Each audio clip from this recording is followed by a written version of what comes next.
Well, hello. It's nice to be able to do my first message of the year. Cammie is gone this week, so you get to listen to me. We try to do one a month where Cammie doesn't have to do the teaching because it's a lot of prep. She is leaving on Thursday morning, so this is Wednesday night, so I had to have this done by now. But I think there's some good content in this story that we have this week. So when you think of Daniel and his faithful trio, I'm sure you think of this miracle story. Well, there was that little lion's den thing and that other fiery furnace thing, but this is no less a miracle right out of the hand of God than either of those two stories. Only God can shut up lions, and only God can interpret a dream that is undisclosed. That's because only God can interpret a dream that's from him. So this story opens with the second year of the king. Now, they didn't count the first year. This is really his third year as king, and it was the year that essentially Daniel and his compadres would sort of graduate from this 3-year training program.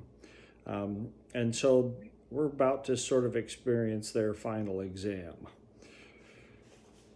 The king had a sleepless period of time and a dream that was more than a normal dream. If you have one strange but real feeling dream, it might get your attention, but this one felt more like a message. It felt like a message about his future. It was not unusual to believe that the gods might give you a message through an interpreter. As Cammie said last week, this was a culture, the Chaldeans, that actually invented the horoscope and seances. So this just wasn't that unusual to go to them to interpret a dream. A dream from Satan could be interpreted by his fortune tellers and soothsayers. So it was fairly normal that these superstitious dreams would be interpreted by the enchanters or the magicians or the sorcerers. You can see Exodus 8 or Genesis 41 and see stories where they didn't properly interpret them.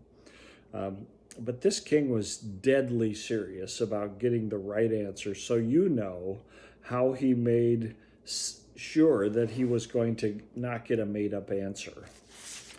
So they had to detail the dream as if they had had the dream themselves. Who could do that? So the central idea tonight is, will my God come through? Or, when we're in a crisis, is it, my God will come through?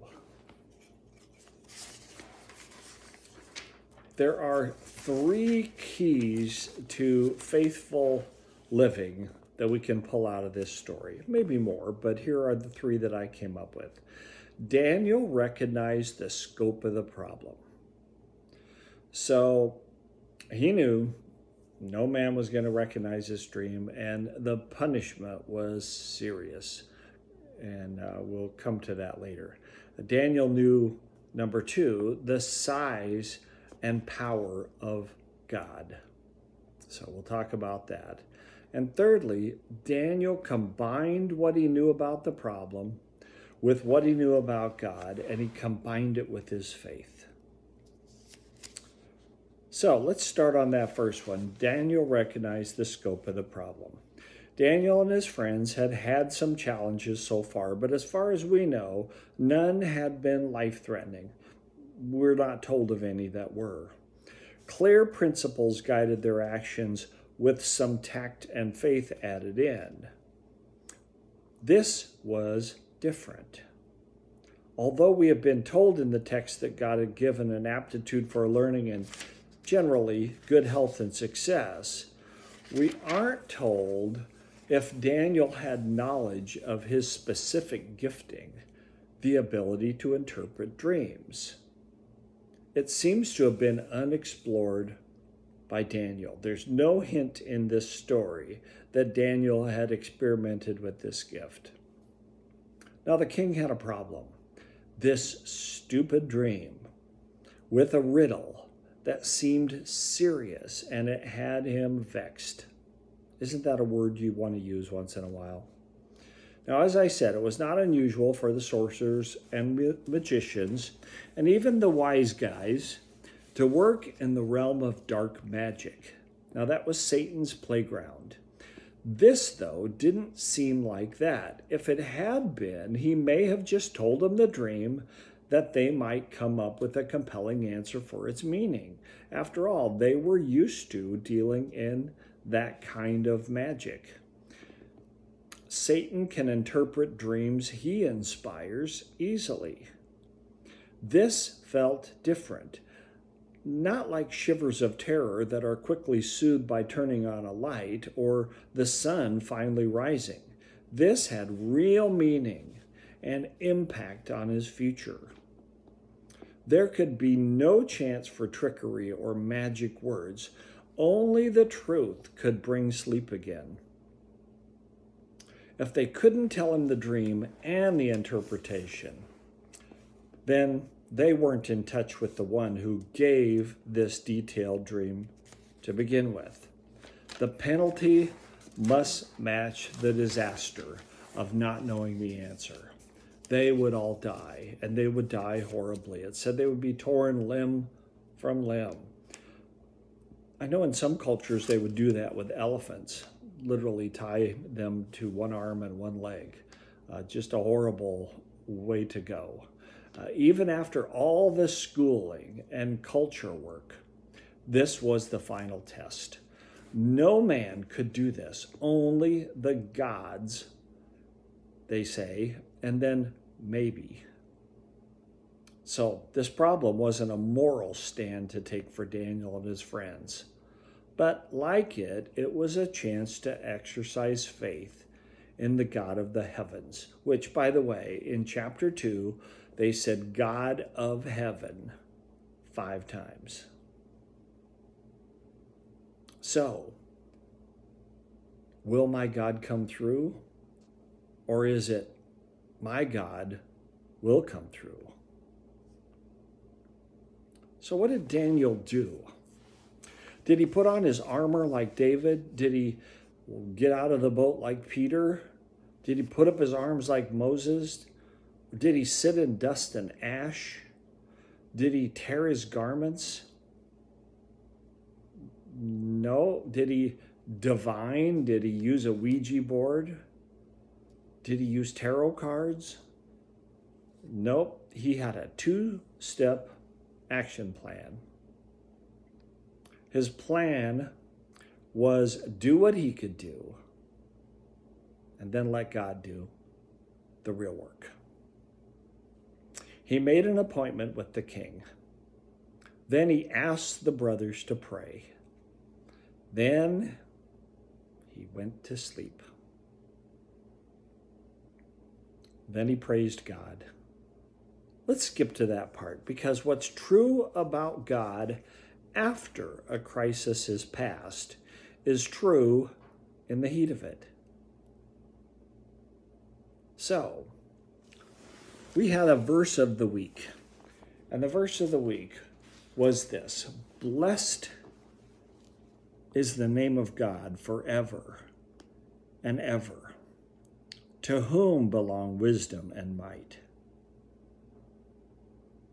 He owns them. He changes times and seasons,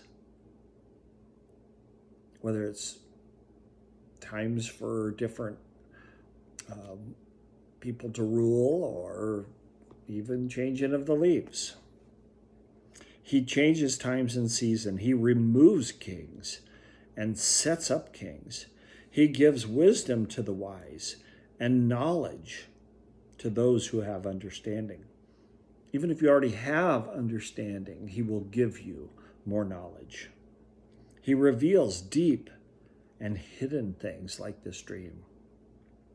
He knows what is in the darkness. and the light dwells with him.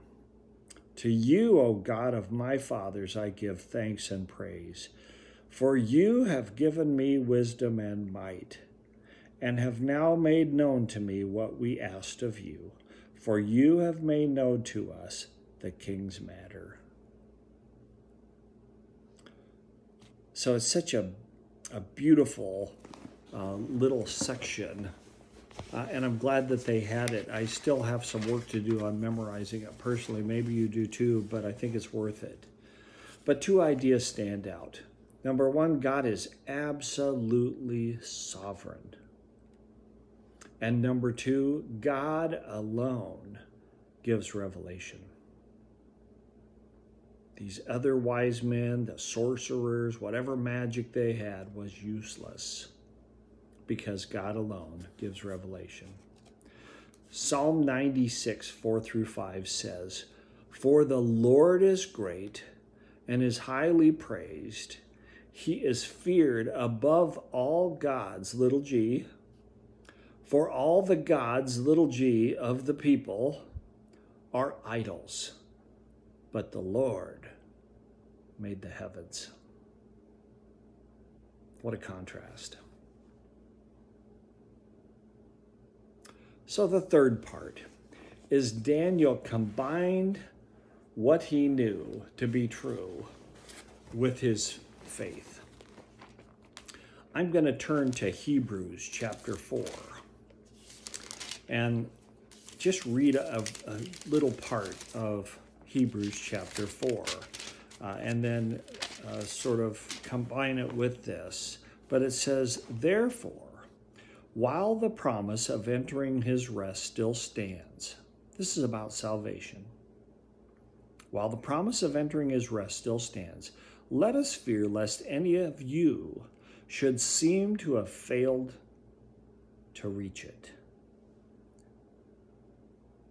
For good news came to us just as to them, but the message they heard did not benefit them because they did not combine it with their faith."